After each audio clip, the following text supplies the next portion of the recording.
کیونکہ دین اسلام میں خدا عمل کو نہیں دیکھتا بلکہ عمل کرنے والے کی نیت کو دیکھتا ہے۔ اللہ کبھی بھی کثرت اعمال کو نہیں دیکھتا کہ جناب نے اتنی نمازیں پڑھی، جناب نے اتنے درود پڑھے۔ اللہ عمل کرنے والے کی نیت کو دیکھتا ہے۔ ہو سکتا ہے کسی کا عمل بہت بڑا ہو اور اس کی نیت کی وجہ سے ضائع ہو جائے، اور ہو سکتا ہے کسی کا عمل بہت چھوٹا ہو لیکن اس کی بڑی نیت کی وجہ سے اللہ کی دربار میں اس عمل کی قیمت کیا ہو جائے، بہت بڑی ہو جائے۔ مثال دے رہا ہوں کہ رسول خدا کے زمانے میں ہوتا یہ تھا کہ جب سفر کرتے تھے تو راستے میں رکا کرتے تھے پانی کے لیے، آرام کے لیے۔ تو رسول جب رکے تو ایک صحابی نے دیکھا کہ لوگ اپنی سواریاں روک کے جا رہے ہیں اور پانی پینے کے سلسلے میں آگے بڑھے، تو یہ خوف تھا سواری کہیں ادھر ادھر نہ ہو جائے، تو اس نے کار خیر کرنے کے لیے زمین میں کیلا لگایا اور ان کی سواریوں کی رسیاں اس کیلے کے ساتھ باندھ دیں۔ رسول کے پاس آیا، رسول اللہ آج میں نے بہترین عمل انجام دیا۔ کیا کیا کہ رسول اللہ کسی کی سواری گم نہ ہو جائے، میں نے ان کی رسیوں کو کیلے کے ساتھ باندھ دیا کہ خدا تجھے جزائے خیر دے، تو نے بہترین کام کیا۔ کچھ عرصے کے بعد وہیں سے پھر صاحب گزرے، کسی صحابی کا پاؤں اسی کیلے سے ٹکرایا، پاؤں زخمی ہوا، اس نے وہ کیلا زمین سے اکھاڑ پھینکا، رسول کے پاس گیا، یا رسول اللہ آج میں نے بہترین عمل انجام دیا۔ کہ کیا کیا؟ کیلا لگا ہوا تھا، کسی کا پاؤں لگ نہ جائے اور زخمی نہ ہو جائے، میں نے کیلے کو نکال کے کیا کر دیا؟ پھینک دیا۔ رسول نے فرمایا اللہ تجھے بھی جزائے خیر عطا کرے۔ خدا نہ کیلا لگانا دیکھتا ہے نہ نکالنا دیکھتا ہے، اللہ بندے کی نیت کو دیکھتا ہے۔ امت اعمال کو دیکھ رہی تھی، اہل بیت نیات کو دیکھ رہے تھے۔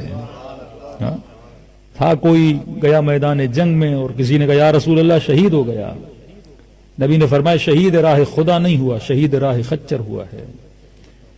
کیونکہ پہلے جنگ پہ جا نہیں رہا تھا، پر جب کسی کافر کے ہاتھ میں تنومند کوئی خچر دیکھا، کسی نے کہا اسے ماروں گا اور غنیمت کے اعتبار سے وہ خچر میرا ہو جائے گا، تو فرمایا خدا یہاں تک کہ میدان جنگ میں جہادیوں کا لڑنا بھی نہیں دیکھتا، ان کی نیت کو دیکھتا ہے۔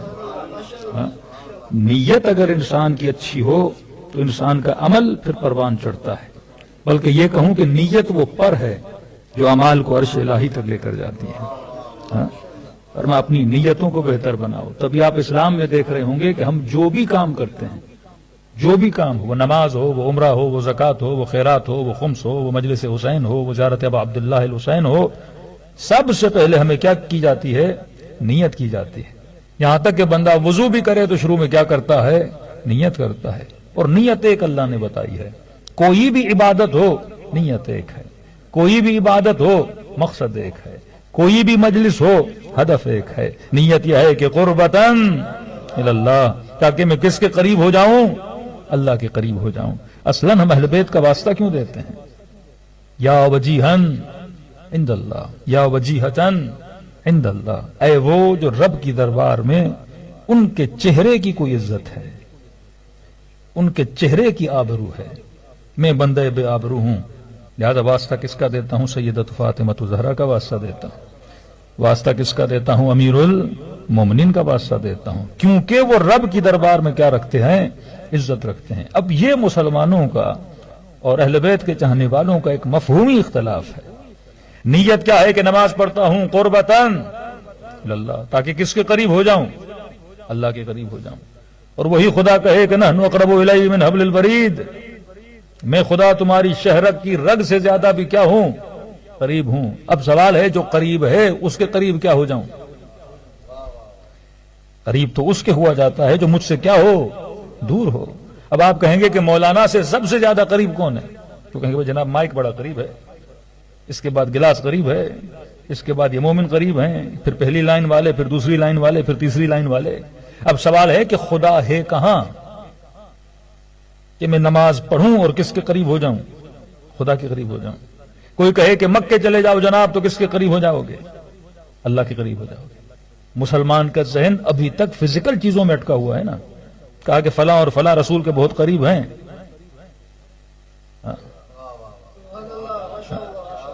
یہاں وہ کس کو دیکھ رہے ہیں؟ قرب جسمانی کو دیکھ رہے ہیں۔ اگر ایسے کیا جائے تو جناب شمر امام حسین کے سب سے زیادہ قریب ہے، فلیات بلا سینہ ابا عبداللہ پر ہے۔ تو مراد قرب جسمانی نہیں ہے، ہو سکتا ہے کوئی پہلو میں ہو پر دور ہو، اور ہو سکتا ہے کوئی دور ہو پر مصطفیٰ کے قریب ہو۔ بھائی آپ امام بارگاہ میں بیٹھے ہیں، جشن کی مجلس میں آئے ہیں، تو کوئی پوچھے کہ مثلا یہ مومن جو آپ کے بغل میں بیٹھا ہے یہ زیادہ قریب ہے یا پاکستان میں جو والد ہیں وہ زیادہ قریب ہے؟ اور کون کس کا زیادہ ہے؟ کیا یہ پتھر دیوار آپ سے زیادہ قریب ہے یا گاؤں میں جو آپ کی والدہ بیٹھی ہے وہ آپ کے زیادہ قریب ہے؟ کون سا قرب ہے؟ قرب جسمانی معیار نہیں رکھتا، کیونکہ یہ جو آج بغل میں بیٹھا ہے کل مشکل میں ہوگے، مسئلے میں ہوگے، یہ کام آئے گا، یا اس ملک میں بیٹھا ہوا جو والد ہے اس کی دعائیں تمہارے کام آئیں گی؟ کس کا دل تمہارے لیے تڑپے گا؟ جو اتنے فاصلے پر بیٹھا ہے، جو اتنا قرب میں بیٹھا ہے۔ تو وہ خدا کہے کہ نحن اقرب الی من حبل الورید، میں تمہاری شہرک کی رگ سے زیادہ قریب ہوں۔ پروردگارہ جب تو اتنا قریب ہے تو مجھے ہر عبادت میں یہ دعا کیوں کروائی جاتی ہے کہ نیت کرو قربتن اللہ، قربتن اللہ، قربتن اللہ، تاکہ میں کس کے قریب ہو جاؤں؟ اللہ کے قریب ہو جاؤں۔ لہذا وہابیوں نے بھی اعتراض کیا، جناب شیعہ لوگ مجلسیں کیوں کرواتے ہو، جشن کیوں کرواتے ہو؟ تو ہم نے کہا کہ جشن اس لیے کرواتے ہیں، کسی بھی معصوم کا جشن ہو، مثلا جناب سیدہ کا جشن ہے، ہم آتے ہیں اور خدا کو کس کا واسطہ دیتے ہیں؟ سیدہ کا واسطہ دیتے ہیں۔ امیر المومنین کا جشن ہوگا، کس کا واسطہ دیں گے؟ امیر المومنین کا۔ کہا پھر واسطے دینے کی ضرورت کیا ہے؟ جو خدا شہرت کی رگ سے زیادہ قریب ہے اس سے ایسے ہی مانگو۔ اتنا سفر کر کے بندہ کربلا جائے اور کہے کہ پروردگارہ تجھے حسین کا واسطہ، اتنا سفر کر کے مجلس میں آئے اور کہے کہ پروردگارہ تجھے سیدہ کا واسطہ، کہا جو خدا پہلے سے قریب ہے اسے واسطے کی کیا ضرورت ہے؟ کیونکہ آج تک انہوں نے قرب پروردگار عالم کو سمجھا ہی نہیں۔ وہ یہ سمجھ رہے ہیں کہ جب کہہ دیا کہ شہر کی رگ سے زیادہ قریب ہوں، بھائی وہ قریب ہے، سوال ہے تو بھی اس کے قریب ہے کہ نہیں ہے؟ یہاں نیت یہ ہے کہ میں کس کے قریب ہو جاؤں؟ خدا کے قریب ہو جاؤں۔ اور دوسری بات یہ کہ ہم واسطہ دیتے کیوں ہیں؟ پہلی بات، ہم جو بھی کام کرتے ہیں وہ کس کے مطابق ہونا چاہیے؟ یا قرآن کی آیت کے مطابق یا حدیث رسول کے مطابق۔ سب سے پہلے جس نے کائنات میں واسطہ دیا اس شخصیت کا نام تھا ابو البشر حضرت آدم، کہ جب جنت سے نکالا گیا زمین پر آئے، کہا کہ اتنے رو رہے تھے کہ پروردگارہ میں نے ترک اولا کیا، آدم کو معاف کر دو، آدم کو معاف کر دو۔ کہتے اتنی شرمندگی کہ اپنے سر کو اٹھا کر بھی آسمانوں کی طرف نہیں دیکھتے تھے۔ یہاں جناب جبرائیل نازل ہوئے کہ آدم اگر چاہتے ہو خدا تمہاری دعا کو قبول کرے، فَتَلَقَّى آدم رَبِّهِ بِكَلِمَاتٍ فَتَابَ عَلَيْهِ إِنَّهُ التَّوَّابُ الرَّحِيمُ، کہ آدم اگر چاہتے ہو خدا تمہاری توبہ کو قبول کرے تو خدا کو ان کلمات کا صدقہ دو، جن کے صدقے میں خدا تمہاری دعا کو کیا کرے گا؟ قبول کرے گا۔ اہل سنت کے مفسر تفسیر کبیر کے لکھنے والے کہتے جب رسول خدا سے پوچھا گیا یا رسول اللہ یہ کون سے کلمات تھے جن کے صدقے میں آدم کی توبہ قبول ہوئی؟ تو نبی نے فرمایا ہم فاطمہ و ابوہا و بعلہا و بنوہا۔ عجیب جملے ہیں، کہا وہ میری بیٹی فاطمہ تھی اور وہ فاطمہ کے بابا تھے اور وہ فاطمہ کے شوہر تھے اور وہ فاطمہ کے بچے تھے۔ یا رسول اللہ یہ کیوں نہیں کہا جا رہا کہ وہ محمد تھے، وہ محمد کی بیٹی تھی، وہ محمد کے داماد تھے، وہ محمد کے نواسے تھے؟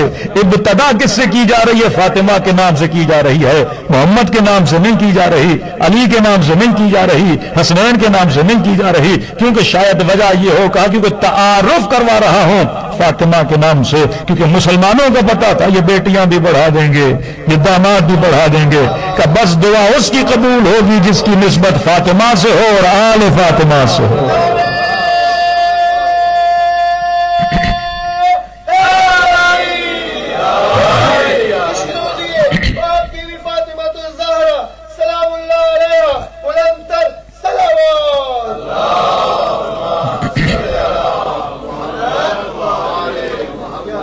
آپ بھی جو صلوات بھیجتے ہیں اللہم صلی علی فاطمہ و ابیہا و بعلہا و بنوہا و سر المستودع، اس چیز کو سمجھیں، یہ اس کا کلیدی جملہ ہے۔ سیدہ پہ صلوات ہو، سیدہ کا واسطہ ہو، ان کے بابا کا واسطہ ہو، ان کے شوہر کا واسطہ ہو، ان کے بچوں کا واسطہ ہو، و سر المستودع، اور وہ راز پنہا جو ابھی تک پردے غیب میں ہے اس کا واسطہ دیتے ہیں، کیونکہ اس راز پنہا اور سر کی نسبت بھی کس سے ہے؟ سیدہ فاطمہ الزہرا سے ہے۔ اللہم صلی علی محمد۔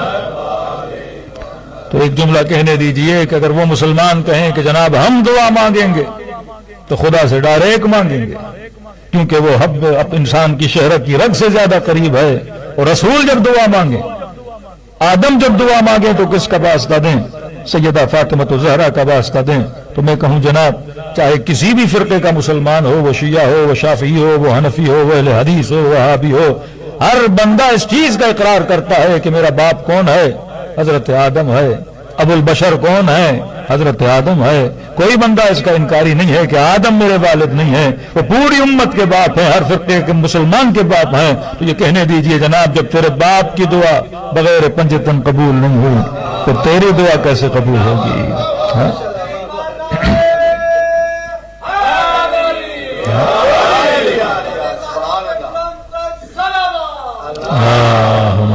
صلی اللہ محمد وعجل فرجا۔ قرآن اشاروں اور کنایوں سے بھرا ہے کہ میں جب دعا قبول کرتا ہوں تو اس کے صدقے میں کرتا ہوں جو رب کی دربار میں کیا رکھتا ہے؟ عزت و آبرو رکھتا ہے۔ کسی سورہ بقرہ میں پڑھ لیجئے، حضرت موسیٰ کی قوم جب موسیٰ کے پاس آئی اور کہنے لگی کہ موسیٰ پیاس لگی ہے، پانی نہیں ہے، قحط آ گیا، تو حضرت موسیٰ نے اللہ سے ارشاد کیا کہ پروردگارہ قوم پیاسی ہے۔ تو پہلا سوال تو یہ بنتا ہے مفتیوں سے کہ جناب جب قوم کو پیاس لگی تھی تو پانی کس سے مانگنا چاہیے تھا؟ اللہ سے مانگنا چاہیے۔ صحرا میں چلے جاؤ دعا مانگو، گھروں میں مصلی پہ جاؤ دعا مانگو، نبی کے پاس کیوں آ رہے ہو کہ یا رسول اللہ آپ ہمارے لیے دعا کیجئے کہ اللہ بارش برسا دے؟ اور عجب ہے کہ خدا نے یہ نہیں کہا کہ موسیٰ تو دعا مانگ میں دعا قبول کروں گا۔ وَإِذِ اسْتَسْقَىٰ مُوسَىٰ لِقَوْمِهِ فَقُلْ نَضْرِب بِّعَصَاكَ الْحَجَرَ فَانْفَجَرَتْ مِنْهُ اثْنَتَا عَشْرَةَ عَيْنًا کہ موسیٰ اپنی عصا کو پتھر پہ مارو، اور اس عصا کے لگنے سے خدا نے 3 چشمے نہیں 12 چشمے جاری کر دی۔ یہ رب جب رحمت بھی کرتا ہے تو جن کے ناموں پہ کرتا ہے 12 کے ناموں سے کرتا ہے، لیکن اعتراض وہیں کا وہیں ہے۔ خدایا بارش برسانی تھی تو خود برسا دیتے، چلو جو نبی ہے جو تمہاری رحمت ہے موسیٰ کلیم اللہ ہے، اے خدا یہ کر دیتے کہ بول دیتے کہ موسیٰ اپنا ہاتھ مارو پتھر پہ میں چشمے جاری کر دوں گا۔ لیکن قرآن نے کہا کہ فَقُلْ نَضْرِب بِّعَصَاكَ الْحَجَرَ، موسیٰ اپنی عصا پتھر پہ مارو۔ اب 5 منٹ کے لیے سوچئے کیا موسیٰ کی عصا میں اتنی طاقت ہے کہ وہ پتھر سے چشمہ جاری کر دے؟ کیا حضرت موسیٰ کے ہاتھ میں طاقت نہیں؟ جب اسماعیل ایڑیاں رگڑیں تو چشمہ جاری ہو جائے، تو حضرت موسیٰ لکڑی کیوں لگا رہے ہیں؟ یہ نبی ہے، اگر ہاتھ مار دیتا تو چشمہ جاری ہو جاتا۔ یہاں خدا صرف نبی کی فضیلت بیان نہیں کر رہا بلکہ اس لکڑی کی فضیلت بھی بیان کر رہا ہے جو نبی کے ہاتھ میں آ جائے تو معجزے دکھلا دیتی ہے۔ یہاں پر اعتراض ہوگا جناب مارکیٹ سے کپڑا خریدا، کالا کپڑا تھا، علم کی لکڑی پہ چڑھا دیا، آپ چوم رہے ہو۔ درخت سے لکڑی کو کاٹا، گھر میں لگا دیا، لکڑی چوم رہے ہو۔ عام سا لوہا ہے اسے تم نے علم بنا دیا، اب اسے کیا کر رہے ہو؟ چوم رہے ہو۔ تو جناب ہاں ہم مانتے ہیں کہ کپڑا عام تھا، ہم مانتے ہیں کہ لکڑی عام ہے، ہم مانتے ہیں کہ یہ چیزیں عام ہیں، لیکن سوال یہاں عام کا نہیں ہے۔ جب یہ عام کی نسبت کسی خاص سے ہو جاتی ہے تب یہ معجزے دکھلانا شروع کر دیتا ہے۔ لکڑی تھی، جب نبوت کے ہاتھ میں آ گئی تو اس نے معجزے دکھلانا شروع کر دیے۔ اسی طرح علم کی لکڑی عام لکڑی ہے، لیکن نسبت جب عباس سے ہو جاتی ہے تو یہ لکڑی بھی معجزے دکھلانا شروع کر دیتی ہے۔ پوری قرآن کی کتاب بھری ہوئی ہے ان معجزات سے کہ اللہ جو کچھ بھی دے رہا ہے انبیاء کے توسط سے دے رہا ہے، اور آج کائنات کو جو رزق مل رہا ہے وہ بھی انبیاء کے توسط سے مل رہا ہے۔ چلو ایک اور دلیل سن لیجئے، دیکھیے ہر مسلمان حدیث معراج کو مانتا ہے، اور کہا کہ شب معراج جب نبی خدا کو بلایا گیا، لمبا قصہ ہے معراج کا، کیا دیکھا کیا نہیں دیکھا، لیکن سارے مسلمان مانتے ہیں کہ نبی اس وقت کیا کر رہے تھے؟ وضو کر رہے تھے۔ اللہ کا بلاوا آیا کہ جیسے اوپر گئے تو جو پانی بہ رہا تھا اس نے بہنا چھوڑ دیا، جو کونڈی ہل رہی تھی اس نے ہلنا چھوڑ دیا، بستر کی گرمی وہیں پہ تھم گئی، رات کا سما تھا رات وہیں تھم گئی، ہواؤں نے چلنا چھوڑ دیا، بادلوں کی حرکتیں بندش میں آ گئی، اور کتنی دیر حدیث معراج بہت لمبی ہے، ایسا لگتا ہے کہ رسول مہینوں وہاں تھے، اور کہا کہ جیسے رسول کائنات میں واپس آئے کنڈی نے ہلنا شروع کر دیا، پانی نے بہنا شروع کر دیا، بستر کی گرمی وہیں سے گرم ہونا شروع ہو گئی، پرندوں نے چہچہانا شروع کر دیا، آسمانوں کی روشنی پھر سے روشن ہونا شروع ہو گئی۔ تو کسی نے پوچھا یا رسول اللہ جب آپ نہیں تھے تو ایسے لگا جیسے گویا کائنات مر چکی ہے، اور جیسے کائنات میں آئے ایسے لگا کائنات میں حیات آ گئی ہے۔ یا رسول اللہ یہ ماجرا کیا ہے؟ جب آپ نہیں تھے تو گویا کائنات ساکن ہو گئی، اور جب آپ آئے تو کائنات میں حرکت آ گئی۔ تو نبی نے فرمایا ہماری مثال ایسے ہے جیسے تمہارے بدن میں تمہاری روح۔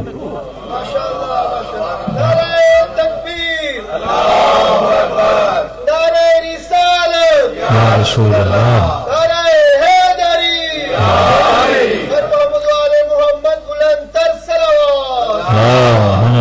صلی اللہ محمد کہ ہماری مثال ایسے ہے جیسے تمہارے بدن میں روح۔ جب تک روح ہے تو آپ مولانا کو دیکھ بھی رہے ہو، سن بھی رہے ہو، چار نعرے لگا بھی رہے ہو، کیونکہ یہ بدن میں حرکت کس نے ڈالی؟ روح نے ڈالی۔ یہاں روح نکلی، بدن کی حرکت گئی۔ اب گردن چاہے دائیں ڈھل جائے چاہے بائیں ڈھل جائے، بدن کی حرکت ختم ہو گئی۔ فرمایا جب میں کائنات سے گیا تو ایسے لگا جیسے روح کائنات نکل گئی، کائنات کی ساری حرکتیں کیا ہو گئی؟ وہیں کی وہیں تھم گئی۔ اور کہ جیسے میں کائنات میں واپس آیا جیسے گویا روح کائنات میں کیا آ گئی؟ واپس آ گئی۔ تو مسلمان مانتے ہیں کہ رسول کیا ہے؟ روح ہے، کائنات ہے۔ چھوٹا سا سوال تو بنتا ہے اے مسلمانوں، آج تو رسول خدا کائنات سے جا چکے ہیں، لیکن ہوائیں آج بھی چل رہی ہیں، پرندے آج بھی اڑ رہے ہیں، رزق تجھے آج بھی مل رہا ہے، اولادیں تجھے آج بھی مل رہی ہیں، سانسیں تو آج بھی لے رہا ہے۔ تو کم از کم اتنا تو ماننا پڑے گا کہ آج بھی کوئی روح کائنات ہے جس کے صدقے میں خدا تجھے رزق بھی دے رہا ہے اور تیری زندگی بھی چل رہی ہے۔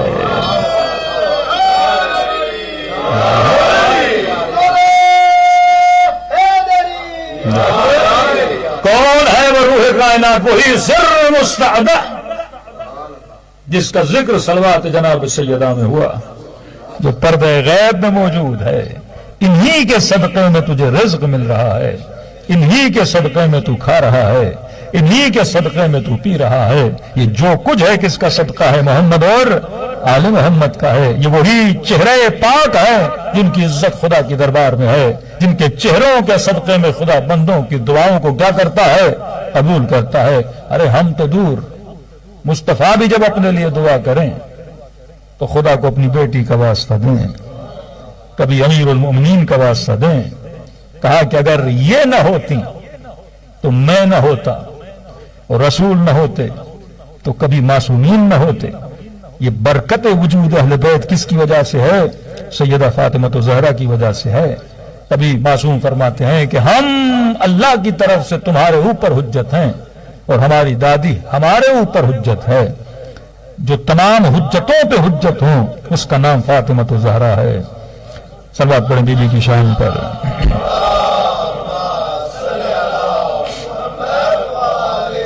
محمد عجل فرجہم۔ اب یہ نہیں کہ صرف ہم بلکہ رسول بھی جب دعا کریں تو اہل سنت کی کتاب ہے، نام ہے مروج الذہب، ملتا ہے رسول کی خدمت میں جو بھی آتا تھا، یا رسول اللہ آج بیمار ہوں ذرا دعا کیجیے۔ اب یہ وتیرہ پرانا تھا، یا رسول اللہ بیمار ہوں دعا کیجیے، یا رسول اللہ بے اولاد ہوں دعا کیجیے، یا رسول اللہ رزق میں تنگی آ گئی ہے دعا کیجیے، یا رسول اللہ گھر میں پریشانی ہے دعا کیجیے، فصلیں نہیں ہو رہی دعا کیجیے، جانور مر رہے ہیں دعا کیجیے۔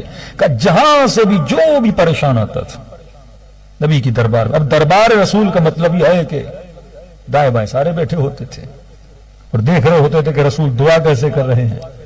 تو کہتے ہیں ہمیشہ انداز ایک تھا دعا کرنے کا، جب دعا کرتے تھے تو کہتے تھے اللہم ارحم، اے خدا فلاں پر رحم فرما، اللہم ارحم بحق علی، اے خدا فلاں پر رحم فرما۔ کس کے صدقے میں؟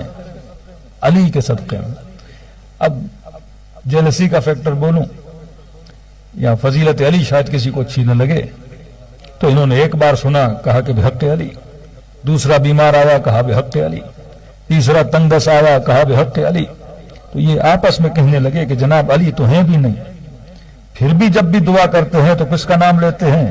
علی کا نام لیتے ہیں۔ ہم ہٹے کٹے سامنے بیٹھے ہوئے ہیں، کبھی ایک نظر ہمارے اوپر بھی آ جائے اور کہیں کہ پروردگارا اس کے صدقے میں اس کی مشکل کو آسان فرما۔ اب یہ نہیں سمجھ رہے تھے مشکلیں آسان فرمانی تھی،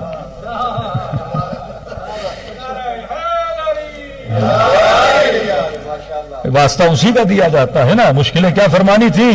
آسان فرمانی تھی. کہا کہ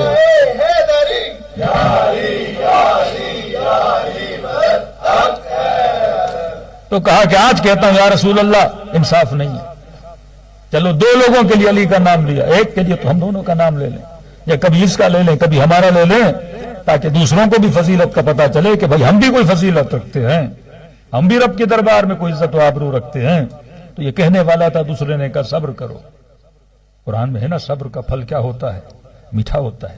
تو کیا مطلب صبر کرے گا؟ دنیا آ رہی ہے, کس کا واسطہ دے رہے ہیں؟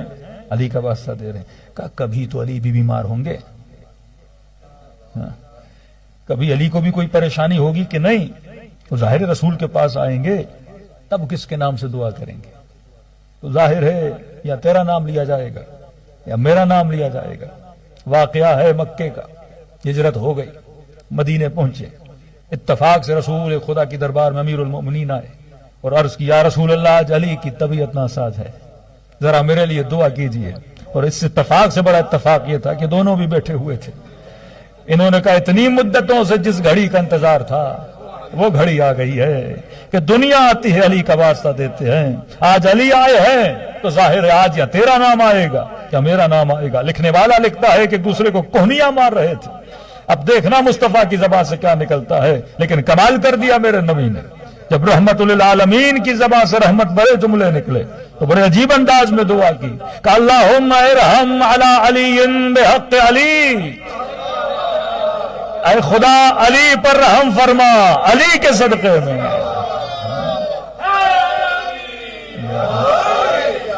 اے خدا علی پر رحم فرما, کس کے صدقے میں؟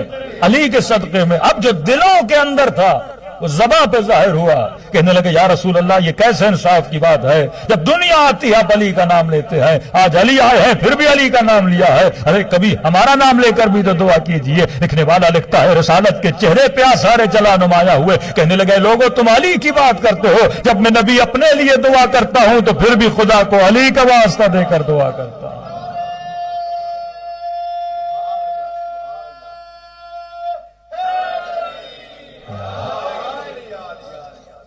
تو ہم اپنی مرضی سے نہیں بلکہ ہم سنت رسول پہ عمل کرتے ہیں کہ یا وجیہن عند اللہ اشفع لنا عند اللہ. یہ وہ چہرہ مبارک ہیں جو رب کی دربار میں کیا رکھتے ہیں؟ عزت رکھتے ہیں. اور کہ اگر ان سے مل جاؤ تو بھی باعزت بن جائے گا. آج ایک ولی جب ولی بن جاتا ہے لوگ اس کے در سے حاجتیں لیتے ہیں کہ نہیں, معصوم تو نہیں ہے لیکن در معصوم کا نوکر بن گیا. تو خدا نے اس کے در کو بھی باب الحوائج بنا دیا. اصل ہے ان کے ساتھ کیا ہونا؟ منسلک ہونا. قرآن کی آیت صبغۃ اللہ ومن احسن من اللہ صبغہ. کون ہے جو خود کو رنگ خدا میں کیا کر دے؟ رنگ دے. کون ہے جو خود کو رنگ اہل بیت میں کیا کر دے؟ رنگ دے. اب آپ کہہ سکتے ہیں کہ ہم سلمان کی قبر پہ دعا مانگیں گے اور دعا قبول نہ ہوگی. نہیں, کہا سلمان منا اہل البیت, یہ ہم اہل بیت میں سے ہے.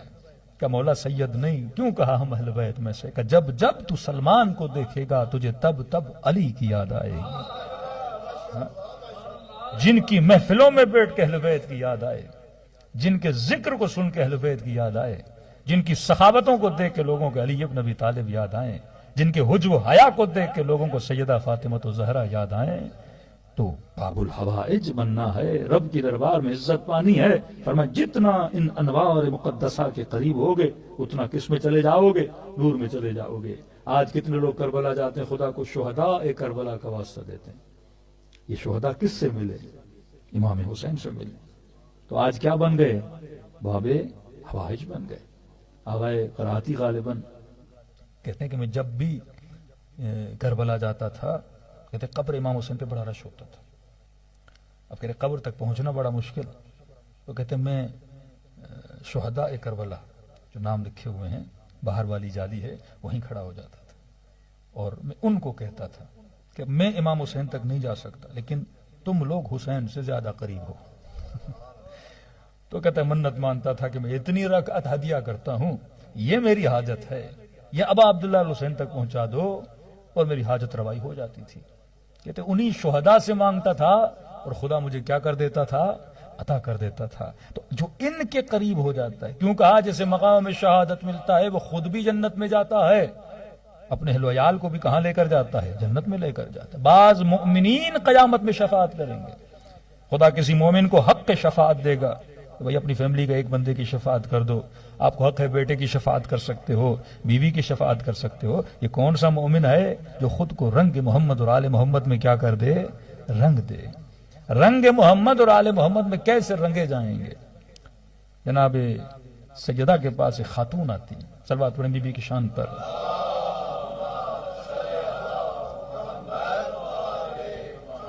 فرماتی ہیں کہ بی بی میرے شوہر نے مجھے آپ کی طرف بھیجا ہے اور اس کا سوال ہے اور یہ پوچھ رہا ہے کہ کیا میں جنت میں جاؤں گا کہ نہیں. تو سیدہ نے کہا کہ اللہ سب کو جنت نصیب کرے، لیکن جنت میں وہ جائے گا جو ہمارا شیعہ ہوگا. تو جا کر اس نے بتایا شوہر کو کہ سیدہ کہہ رہی ہیں کہ جنت میں وہ جائے گا جو ہمارا شیعہ ہوگا. کب بی بی سے یہ پوچھ کیا کہ میں شیعہ ہوں کہ نہیں. یہ پھر آئی کہ سیدہ میرا شوہر پوچھ رہا ہے کہ وہ آپ کے شیعوں میں سے ہے کہ نہیں. یہ بھی نہیں کہ انشاءاللہ، لیکن ہمارا شیعہ وہ ہے جو کبھی گناہ نہیں کرتا. یہ پھر شوہر کے پاس گئے کہ سیدہ نے کہا کہ ہمارا شیعہ وہ ہے جو کبھی گناہ نہیں کرتا. اس بندے نے سنا کہ شیعہ وہ ہے جو گناہ نہیں کرتا کہ میں تو گنہگار. اس کا مطلب میں سیدہ زہرا کا شیعہ نہیں. اس نے کھانا پینا چھوڑ دیا. اب میں شیعہ نہیں تو میں جنت میں نہیں جاؤں گا. اب یہ بیمار پڑ گیا، کھانا چھوڑ دیا، فاقوں پہ آ گیا. یہ پھر روتی ہوئی سیدہ کے پاس، بی بی جب سے آپ نے کہا ہے کہ جنت میں وہ جائے گا جو شیعہ ہوگا، پھر ہمارا شیعہ وہ ہے جو گناہ نہیں کرتا. کبھی بھی جب سے اس نے سنا ہے اس نے کھانا چھوڑ دیا ہے، بیمار پڑ گیا ہے، بستر مریضی پہ آ گیا کہ میں کیونکہ شیعہ نہیں تو لہٰذا میں کہاں نہیں جاؤں گا؟ جنت میں نہیں جاؤں گا. پھر بی بی نے اسے اس کے شوہر کو پیغام بھیجا. بی بی نے کہا کہ جب میں نے کہا کہ شیعہ جنت میں جائے گا، اس کا مطلب یہ ہے کہ جنت میں ڈائریکٹ صرف شیعہ جائے گا. یہ میں نے کب کہا کہ محب جنت میں نہیں جائے گا؟ اسے جا کر پیغام دو کہ تو محبان محمد و آل محمد میں سے ہے، تو بھی جنت میں جائے گا، لیکن اس طرح نہیں جائے گا جس طرح شیعہ جنت میں جائے گا. پھر اسے جا کر پیغام دیا کہ جناب سیدہ کہہ رہی ہیں کہ محب بھی کس میں جائیں گے؟ جنت میں جائیں گے. پھر اس نے کہا بی بی سے اتنا تو پوچھو کہ محب کے جانے میں اور شیعہ کے جانے میں فرق کیا ہے؟ محب کا مطلب 12 امامی ہو یا اہل سنت بھی ہو. اگر محبت محمد و آل محمد ہے کہ یہ کہاں جائے گا؟ جنت میں جائے گا. سیدہ سے پوچھا بی بی کیا فرق ہے دونوں کے جنت میں جانے میں؟ کہ شیعہ کا مطلب بغیر حساب و کتاب. دعا ندبہ پڑھتے ہو نا، علی منابر من نور، علی تم اور تمہارے شیعہ نور کے ممبروں پہ بیٹھے ہوں گے. قرآن کہتے ہیں یوم تری المؤمنون والمؤمنات یسعی نورہم بین ایدیہم وبایمانہم. قیامت کے دن ایسے لوگوں کو دیکھو گے جن کے چہروں سے نور نکل رہا ہوگا. یہ دور سے بتائیں گے کہ ہم کون ہیں؟ نورانی ہیں. ان کا چہرہ بتائے گا کہ یہ کون ہے؟ جنتی ہیں. کہ شیعہ وہ ہے جو بغیر حساب و کتاب کے جنت میں جاتا ہے. کبھی بھی محب، فرمایا محب وہ ہے جو محبت تو کرتا ہے بس شیعت کی منزل پر نہیں ہے. سلمان جیسا نہیں، ابو ذر جیسا نہیں، میثم تمار جیسا نہیں، حبیب ابن مظاہر جیسا نہیں. محب ہے. محب کا مطلب محبت تو کرتا ہے پر اس کی زندگی میں خطائیں بھی ہیں، اس کی زندگی میں غلطیاں بھی ہیں. فرمایا پہلے یہ دنیا سے جائے گا، عالم برزخ میں اس کی صفائی ہوگی. صفائی کے بعد جب صاف ستھرا ہوگا اس کے بعد اسے کہاں بھیجا جائے گا؟ جنت میں بھیجا جائے گا. یہ اور پریشان ہوا کہ بی بی برزخ کا حساب و کتاب تو بڑا مشکل ہے. ہمیں بتائیے کہ ہم دنیا میں کیا کریں کہ یہیں پہ ہماری صفائی ہو جائے اور جب دنیا سے جائیں تو پھر برزخ کے عذاب سے کیا ہو سکیں؟ بچ سکیں. بی بی نے فرمایا کہ دنیا میں ایک ہی راستہ ہے اور وہ ہے توبہ کا آنسو ہے کہ مرنے سے پہلے اپنی ساری خطاؤں کو کیا کرو؟ معاف کروا دو. اور خطا کو معاف کرنے کے لیے خدا نے بہترین وسیلہ دیا، جناب سیدہ فاطمہ الزہرا کا وسیلہ. صلوات پڑھے محمد و آل محمد. تو مقام تشیع پر ہو تو مطلب ڈائریکٹ جنتی ہے. مقام محب پر ہو تو فرمایا کچھ تکلیفیں ہیں لیکن تمہاری سرنوشت میں خدا نے کیا لکھی ہے؟ جنت لکھی ہے۔ اور سیدہ نے کہا یہ بھی رب کی طرف سے محبت اہل بیت کی وجہ سے تمہارے اوپر لطف و کرم ہے۔ یہ برزخ میں تمہاری صفائی تو ہو رہی ہے، لیکن کئی ایسے ہیں جن کی صفائیاں ہوتی ہی نہیں ہیں۔ یہ مبغض اہل بیت اگر مر جائے، یہ بھی تو برزخ میں جائے گا نا، اس پر بھی عذاب ہو رہا ہے، عذاب پہ عذاب ہو رہا ہے، عذاب پہ عذاب ہو رہا ہے، لیکن یہ عذاب اسے کیا نہیں کر رہا؟ صاف نہیں کر رہا۔ مطلب آپ کا کپڑا ایک ایسی واشنگ مشین میں ہے جو بالکل صاف کر کے نکالتی ہے، وہ ایسی واشنگ مشین میں ہے کہ جتنا بھی دھو تو پانی کالا ہے اس کا، وہ کپڑے اور کیا ہو رہے ہیں؟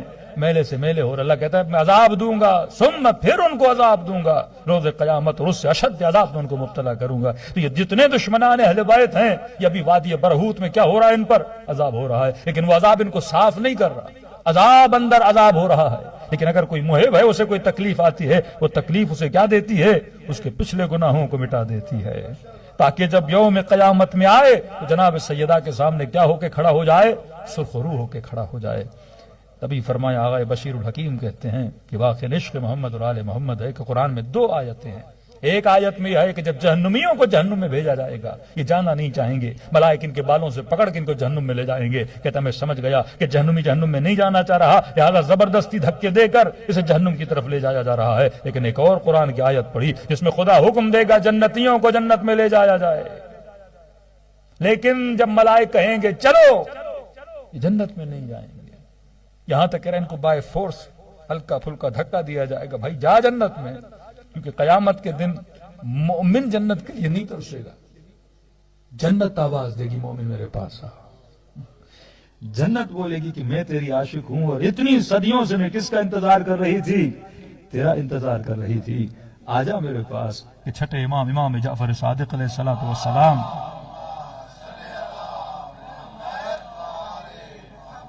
بعض وہابی بدبختوں نے کہا کہ اللہ کی مرضی چاہے ولی کو جہنم میں بھیجے، اللہ کی مرضی چاہے کسی بدبخت کو کہاں بھیجے؟ جنت میں بھیجے۔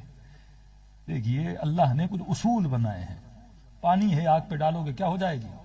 بجھ جائے گی۔ آگ ہے کاغذ پہ کیا لگاؤ گے؟ جل جائے گی۔ اس کے وجود میں خدا نے کیا رکھی ہے؟ آگ رکھی ہے۔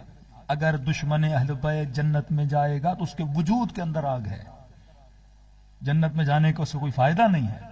لیکن مسئلہ اس کو جنت میں بھیجنے کا نہیں تھا، مسئلہ کسی ولی کو جہنم میں بھیجنے کا تھا۔ وہ اصل موقف جو رکھنا چاہتے ہیں، اللہ کی مرضی ہے کہ ان اللہ علی کل شیء قدیر، اللہ ہر شے پہ کیا ہے؟ قادر ہے۔ اللہ جسے چاہے جہاں بھیجے، اللہ کی مرضی میں اعتراض تھوڑی کر سکتے ہیں۔ یہاں میرے چھٹے امام نے فرمایا جب جنتیوں کو لے جایا جائے گا، اب ظاہر ہے ایک روڈ سے آپ جا رہے ہیں، ایک راستے سے آپ جا رہے ہیں، راستے میں جہنم تو آ رہی ہے کہ نہیں آ رہی؟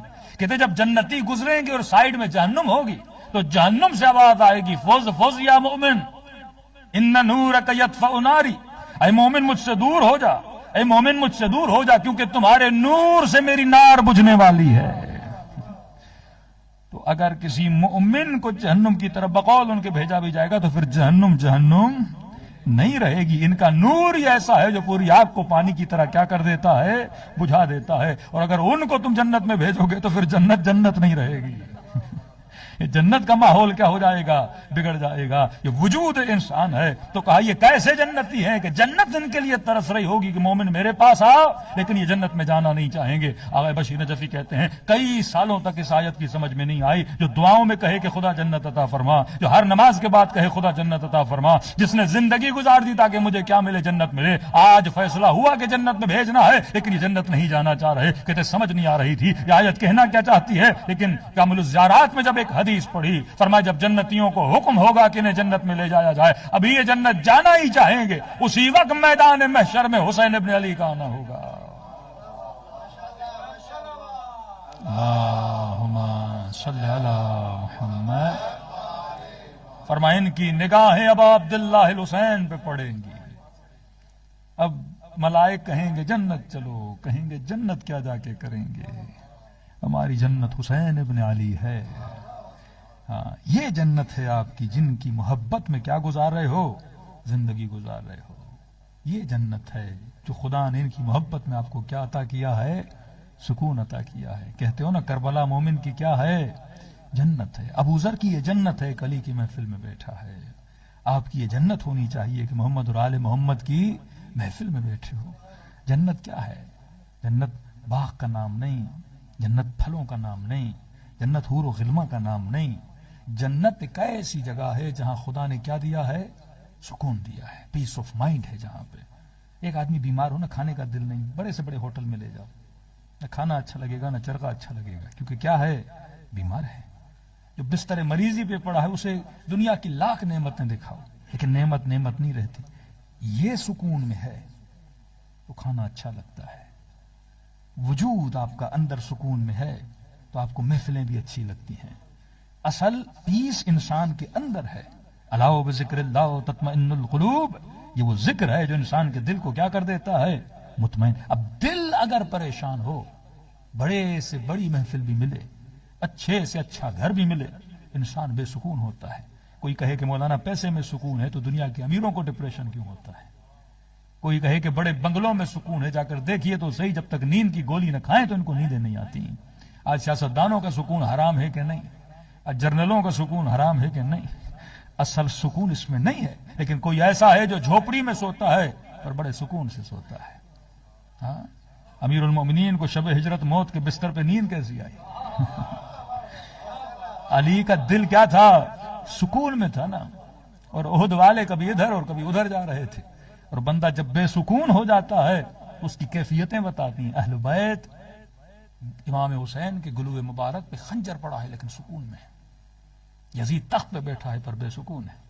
سیدہ زینب کے ہاتھوں میں رسیاں ہیں لیکن کہہ رہی ہیں ما رأیت الا جمیلا، میں نے حسن کے علاوہ کچھ بھی نہیں دیکھا. کتنا سکون خدا نے ان کی ذات میں رکھا ہے.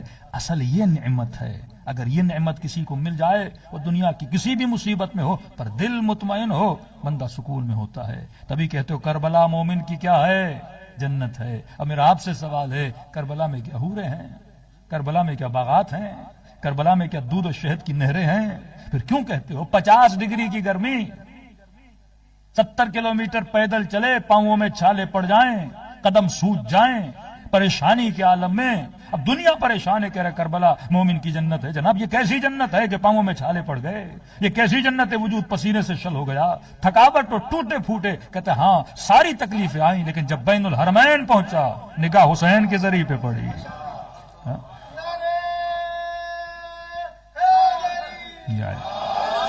خدا نے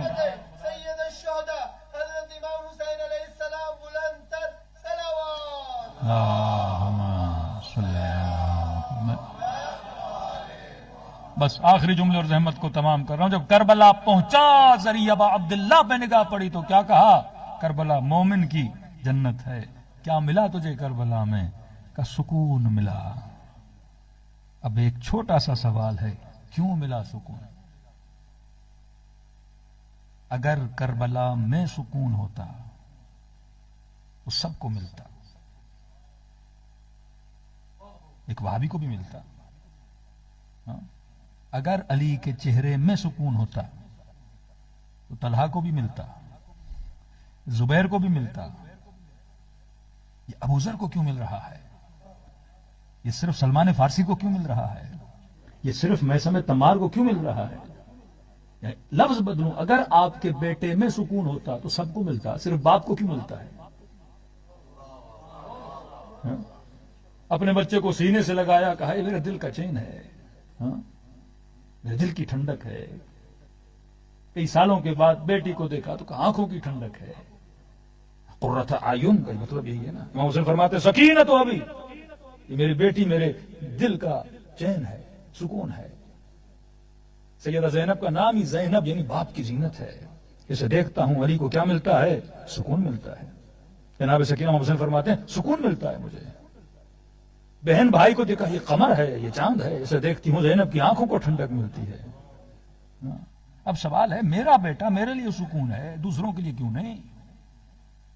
اب عبداللہ الحسین کا روزہ میرے لیے سکون ہے، مجلس سیدہ آپ کو سکون دے رہی ہے، کسی وہابی کو تو لا کے بٹھاؤ. وہ 40 منٹ بٹھاؤ گے تو وہ بندہ تو بلپتا رہے گا، کس بدعت کی محفل میں لا کے بٹھا دیا مجھے، میری تو ساری عبادتیں چلی گئی. وہ پریشان ہوتا رہے گا. بلکہ جو چیز آپ کے لیے سکون ہے وہاں کے بم پھوڑتے ہیں آ کے وہ لوگ، اپنے آپ کو اڑانے کے لیے تیار ہیں. اسے کیوں نہیں کربلا سکون دے رہی؟ اب سوچو کربلا میں کہاں سکون ہے؟ کیا ذریعہ حسین میں سکون ہے؟ کیا ان پتھروں میں سکون ہے؟ کیا اس چاندی میں اور گولڈ میں سکون ہے؟ کیا بین الحرمین کے درختوں میں سکون ہے؟ پھر جب سوچو کہ ہاں بھائی درخت مجھے سکون دے رہا ہے، وہاں کی فضائیں مجھے سکون دے رہی ہیں، وہاں کا حرم مجھے سکون دے رہا ہے، 4 رکعت نماز پڑھنے کے بعد دل کرتا ہے بس بیٹھا ہی رہوں حسین کی زری کو دیکھتا ہی رہوں، یہ کیسا سکون ہے جو مجھے تو مل رہا ہے پر وہابی کو نہیں مل رہا۔ ایک قدم اور آگے بڑھوں، ہندو کو مندر میں سکون ملتا ہے، کرسچن کو کلیسا میں سکون ملتا ہے، بیٹے کو ماں کے چرنوں میں سکون ملتا ہے، باپ کو بیٹے کو سینے سے لگانے سے سکون ملتا ہے۔ یہ سکون کی کہانی کیا ہے؟ کہ اصل میں خدا نے سکون رکھا ہے محبت میں، جس سے محبت ہوتی ہے تو محبوب کو دیکھنے سے سکون ملتا ہے۔ عاشقوں کے قصے پڑھو گے نا، پوری رات انتظار کرتے تھے کہ معشوق کی ایک جھلک نظر آ جائے، اور دنیا کہے گی پاگل ہے، مجنوں ہے، انہیں کیا پتا اسے کیا مل رہا ہے؟ سکون مل رہا ہے۔ چھوٹا سا بچہ ہے، اسے کھلونے سے سکون ملتا ہے، جوان ہو تو شادی سے سکون ملتا ہے، 30 سال کا بندہ ہو تو پیسے سے سکون ملتا ہے۔ یہ سکون جمپنگ کی پوزیشن میں ہے، کبھی کھلونے میں، مرد کے لیے عورت میں، عورت کے لیے گھر میں، کسی کے لیے گاڑی میں۔ سکون اپنی چیزوں کو کیا کر رہا ہے؟ بدل رہا ہے، اور ہم اسی سکون کی تلاش میں کیا کر رہے ہیں؟ دوڑیں لگا رہے ہیں۔ کسی کو لندن سکون لگا تو دوڑا یہاں پہ آ گیا، کسی کو آسٹریلیا سکون لگا دوڑا وہاں چلا گیا، کسی کو پاکستان سکون لگا وہ دوڑا وہاں چلا گیا۔ تو دنیا کس کی تلاش میں ہے؟ سکون کی تلاش میں ہے۔ اب جمپنگ کنڈیشن میں کیوں آتا ہے؟ کیونکہ یہاں جس کو سکون سمجھتا ہے 10 سال کے بعد وہ پھر وہی بے سکونی دے دیتا ہے۔ کسی نے کہا مولانا یو کے میں شام کے 5 بجے کے بعد بڑا سکون ہو جاتا ہے۔ ہم ہیں کراچی والے بھائی، ہماری رات 11 بجے کے بعد شروع ہوتی ہے۔ تو کہا کہ 5 بجے کے بعد سکون آ جاتا ہے۔ 1 دن 2 دن تو اچھا لگا مجھے، لیکن پھر میں نے کہا کہ یو کے سکون میں بھی بڑی بے سکونی ہے۔ اتنا سکون بھی کسی کو اچھا نہیں لگتا۔ یہاں کا سکون بھی انسان کو کیا کر دیتا ہے؟ پریشان کر دیتا ہے۔ پہلے آپ نے کہا گاڑی میں سکون ہے، کون سی لینی ہے؟ فلاں گاڑی لینی ہے، اتنی مہنگی ہے، محنتیں کر کے مورگیجز لے کے گاڑی تو لے لی، 1 دن 2 دن 5 دن 6 دن 8 دن 6 مہینے گزرے، کہا اس میں تو سکون ہی نہیں ہے۔ چیزیں لیتے گئے سکون کے چکر میں، ان چیزوں نے 2 دن سکون دیا، 4 دن سکون دیا، پھر سکون کیا ہو گیا؟ ختم ہو گیا۔ دنیا اسی کیوں کہ سکون کس میں ہے؟ محبت میں ہے۔ اب اگر کسی کو پیسے سے محبت ہے، اسے 50 کے پاؤنڈ کے نوٹ دو اور پورا بیگ دو، کہو بس گنو، یہ گنتا رہے گا اور سکون لیتا رہے گا۔ کبھی یہاں نہ ملے تو خواب میں لیتا ہے بندہ کہ مولانا آج خواب دیکھا ہے مجھے خزانہ ملا ہے۔ کسی نے کہا مولانا خواب دیکھا ہے گاڑی ملی ہے، گاڑی کی ڈگی کھولی ہے، پوری پیسوں سے بھری ہوئی ہے۔ اب کیوں کہ سکون اس کا کیا ہے؟ پیسوں میں ہے، تو خوابوں میں بھی کسے ڈھونڈ رہا ہے؟ پیسوں کو ڈھونڈ رہا ہے۔ یہ محبت کی تلاش میں بھٹک رہا ہے، کیونکہ اسے سکون کیا دیتی ہے؟ محبت دیتی ہے۔ اب غلطی جہاں انسان کرتا ہے، جس سے محبت کرتا ہے، وہ جو اسے سکون دیتی ہے وہ ٹیمپریری ہے، اور جب ٹیمپریری سے عشق کر لیتا ہے اور جب وہ سکون دینا چھوڑ دیتی ہے، اس کی پوری زندگی بے سکون بن جاتی ہے۔ اب اہل بیت یہ بتاتے ہیں کہ محبت اس سے کر جو ٹیمپریری نہ ہو، جس کا سکون ابدی ہو۔ علی اگر سامنے بھی ہوں تو دیکھ کے سکون ملے، اور دنیا سے جائیں تو اس کی قبر کو دیکھ کے سکون ملے۔ اللہم صلی علی محمد۔ یہ کہا آیت نے قد جاءکم من اللہ نور و کتاب مبین، اللہ کی طرف سے تمہارے لیے 2 چیزیں بھیجی گئیں، ایک کتاب بھیجی گئی، ایک نور بھیجا گیا۔ یہ نور مصطفیٰ کیا ہے؟ سکون ہے۔ اور اسی رسول نے فرمایا کہ اولنا محمد، اوسطنا محمد، آخرنا محمد، بل کلنا محمد، کہ ہم سارے کے سارے محمد ہیں۔ تو یہ قرآن بھی تجھے سکون تب دیتا ہے جب نور محمد کے ساتھ مل جاتا ہے۔ یہ وہ اصل سکون ہے جو آپ کو چاہیے۔ ورنہ میں 12 مجالس میں کہہ چکا ہوں کہ مولانا اس سے محبت کرے، بھائی محبت کرو، لیکن یہ یاد رکھو یہ ٹیمپریری ہے۔ بیٹے سے محبت کرو، ایک نیچرل ہے، میرے کہنے پہ کرو گے کیا؟ بیٹا ہے پیدا ہوگا محبت تو ویسے ہی ہوگی، لیکن اس محبت کو ابدی محبت نہ بنا، کیونکہ یہ محبت کبھی بھی دھوکہ دے سکتی ہے، یہ اولاد کبھی چھوڑ کے جا سکتی ہے۔ اس سے اتنی محبت کر جتنی بیٹے سے کرنی چاہیے۔ ایسا نہیں کہ تو اس کی محبت میں اپنا سکون تلاش کرنے لگے، اور جب یہ اولاد چھوڑ کے جائے گی تو کیا ہو جائے گا؟ بے سکون ہو جائے گا۔ اب بیوی سے محبت کر اچھی بات ہے، پر ایسا نہیں کہ تو اس کی محبت میں سکون تلاش کرنے لگے، اور جب یہاں کے قانون کے مطابق چھوڑ کے چلی جائے گی تو سکون سارا ساتھ لے کر چلی جائے گی۔ ہاں؟ ایسا نہیں کہ تو گاڑی سے محبت کرنے لگے اور کل چور چوری کر کے جائے تو تیرا سارا سکون گاڑی کے ساتھ کیا ہو جائے؟ لے کے چلا جائے۔ ایسا نہیں کہ تو لباس سے اتنی محبت کرنے لگے کہ جب پہنے تجھے سکون ملے اور کل استری کرتے کرتے ہلکا سا جل گیا، اور یہ نہیں جلے گا، تیرا اندر جلے گا، کیونکہ تو نے اس میں کیا ڈھونڈا تھا؟ سکون ڈھونڈا تھا۔ پھر یہ سکون نہیں تیرے لیے فتنہ بن جائے گا، پھر یہ سکون نہیں تیرے لیے بے سکونی ایجاد کرے گا۔ اب محبت اس سے کر جو کبھی تجھے چھوڑ کے نہ جائے، محبت اس سے کر جو یہاں بھی تیرے ساتھ اور کہے من یمت یرنی، جو مرے گا تو علی کے چہرے کی زیارت کرے گا۔ محبت اس سے کر جو بی بی یہ کہے میں تب تک جنت میں نہیں جاؤں گی جب تک اپنے حسین کے چاہنے والوں کو جنت میں نہیں لے جاؤں۔ یہ محبت ہے جو یہاں بھی کام آئے وہاں بھی کام آئے۔ باقی دنیا کے رشتے یہ ضرورتیں ہیں، یہ گاڑیاں، یہ رشتے، یہ ماں باپ، یہ اولادیں، یہ بیوی، یہ ساری ضرورت ہے، یہ دنیا ہے۔ ضرورت کے اعتبار سے محبت کر، حقوق کو ادا کر، لیکن اتنی محبت نہیں کہ یہ محبت تجھے بیمار بنا دے، اتنی محبت نہیں یہ تجھے ذہنی مریض بنا دے۔ محبت کر کہ امام حسین کو اکبر سے محبت نہیں، علی اصغر سے محبت نہیں، بیٹے سے محبت ہے، اس کے پانی کے لیے جا رہے ہیں، امام حسین پانی مانگنے جا رہے ہیں، لیکن بیٹا شہید ہوا کا رضا برضا، تیری رضا پہ راضی ہے۔ اکبر سے بڑی محبت ہے، آ رہے ہیں گھٹنیوں کے بل آ رہے ہیں، لیکن جب بیٹا شہید ہوا کا رضن برضا۔ چھٹے امام کا بیٹا جناب اسماعیل بڑی محبت کا، جب جاتے تھے امام کے چہرے پہ آثار پریشانی، کبھی کوئی حکیم آ رہا ہے، کبھی کوئی ڈاکٹر آ رہا ہے، مولا خیریت تو ہے کہ بس بیٹا بیمار ہے، کہ پریشان ہے بیٹے کے لیے، اور ایک دن کہتا ہے گیا امام کے گھر پہ دروازے پہ دستک دی، گھر امام نے دروازہ کھولا، کیا دیکھا؟ چہرہ مطمئن۔ پوچھا مولا، اب دیکھنے والا یہ سمجھا کہ بیٹا ٹھیک ہو گیا ہے، بیٹے کو شفا مل گئی ہے، کہ مولا الحمدللہ بیٹا آپ بڑے مطمئن نظر آ رہے ہیں، آج خوش نظر آ رہے ہیں، آج بڑے اطمینان میں ہیں۔ امام نے فرمایا انا للہ و انا الیہ راجعون، بیٹا اللہ کو پیارا ہو گیا۔ کہ مولا سمجھ نہیں آئی، جب زندہ تھا تو اتنے پریشان تھے، آج دنیا میں نہیں تو آپ کو زیادہ فضا اور گریہ کرنا چاہیے، لیکن آپ کے چہرے پہ اطمینان۔ کہ یاد رکھ اولاد کس کی امانت ہے؟ اللہ کی امانت ہے۔ جب تک ہمارے پاس ہوتی ہے ہم امانت میں خیانت نہیں کرتے، اس کا خیال رکھتے ہیں، اس کی روح کا بھی خیال رکھتے ہیں، اس کے جسم کا بھی خیال رکھتے ہیں، لیکن جب اس نے اپنی امانت واپس لے لی، میں کون ہوتا ہوں اعتراض کرنے والا؟ ہم کس کی رضا پہ راضی ہوتے ہیں؟ اس کی رضا پہ راضی ہوتے ہیں۔ اتنا بڑا وجود جناب سیدہ جیسا، لیکن جب امیر المؤمنین نے قبر اطہر میں اتارا، یہی کہا رضن رضا، ہم کس کی رضا پہ راضی ہیں؟ رب کی رضا پہ۔ تو مقصد مجلس یہ ہے کہ آپ اس سے محبت کرو جو آپ کو دنیا میں بھی سکون دے، جو آپ کو آخرت میں۔ دنیا کی ساری محبتیں تجھے چھوڑ جاتی ہیں، پر محمد و آل محمد تجھے کبھی چھوڑتے نہیں ہیں۔ تبھی فرمایا اذکرونی اذکرکم، تو ہمارا ذکر کر ہم تمہارا ذکر کریں گے۔ آغا ابوالحسن اصفہانی بیٹے کے خواب میں آئے کہ بابا اگر ایک دن ملے دنیا میں واپسی کا، کون سا عمل انجام دو گے؟ کہ بیٹا امام رضا کی زیارت کو جاؤں گا۔ ہاں کہ بابا کیوں؟ کہ تجھے نہیں پتا، میں زندگی میں 40 مرتبہ ان کی زیارت پہ گیا، اور ہر زیارت کے بدلے میں امام رضا 3 مرتبہ عالم برزخ میں مجھ سے ملنے آئے۔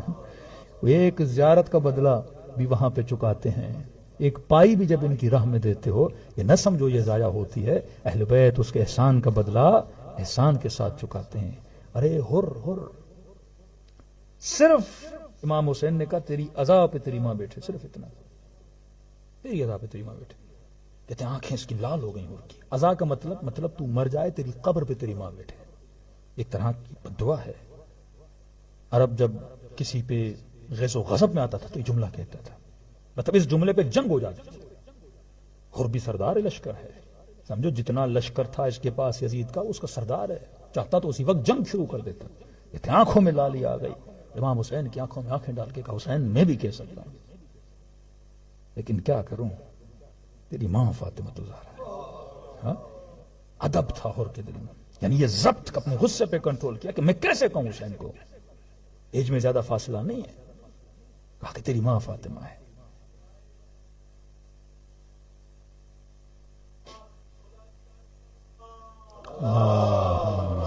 صلی اللہ محمد. کہ میں بھی کہہ سکتا ہوں لیکن کیا کروں، آپ کی والدہ فاطمہ الزہرا ہے. علماء فرماتے ہیں کسی شہید کے ماتھے پہ امام حسین نے رومال نہیں باندھا. اور کون سا رومال؟ جو اپنی اماں نے حسین کے لیے سیا تھا، سیدہ زہرا کا رومال. کہتے وہ نکالا، امام حسین نے ماتھے پہ باندھا. کسی نے کہا حسین نے ایسا کیوں کیا؟ کہا حر نے سیدہ کا احترام کیا تھا. ایک تو یہ کہ پھر یہ حسین ابن علی ہیں، اگر کسی کو ہدایت کے لیے کوئی جملہ کہا پھر اس کا بھی خیال امام حسین کو کہ حر کو برا نہ لگا. کہ جب رومال باندھا تو امام نے حر کو کہا، کیونکہ امام نے اس کی ماں کے لیے کہا تھا نا، تیری ماں تیری اذان میں بیٹھی. کہ فوراً امام کے دل میں آیا کہیں حر نے یہ بات دل پہ نہ لی ہو. تو کہ فوراً ابا عبداللہ نے اس کی ماں کی تعریف کرنا شروع کر دی. آخری وقت میں کہا کہ حر تیری ماں کتنی شریف ہے، جس نے تیرا نام کیا رکھا؟ حر رکھا. واقعاً تو دنیا میں بھی حر ہے تو آخرت میں بھی کیا ہے؟ حر ہے. کہ تو نے میری اماں زہرا کا ادب و احترام کیا کہ قیامت کے دن سارے شہداء اٹھیں گے لیکن تو واحد شہید ہوگا جس کے ماتھے پہ میری اماں زہرا کی نشانی ہوگی. کئی سالوں کے بعد جب عراق میں بادشاہ کا اختلاف ہوا، کہا کہ سب کے سر کاٹے گئے تھے اور واحد شہید کربلا ہے جس کا سر نہیں کاٹا گیا. قبیلے کا سردار تھا، جب یہ سروں کو کاٹنے آئے تو کہا ہم نہیں کاٹنے دیں گے. واحد ہے جس کا جنازہ وہ لے کر گئے.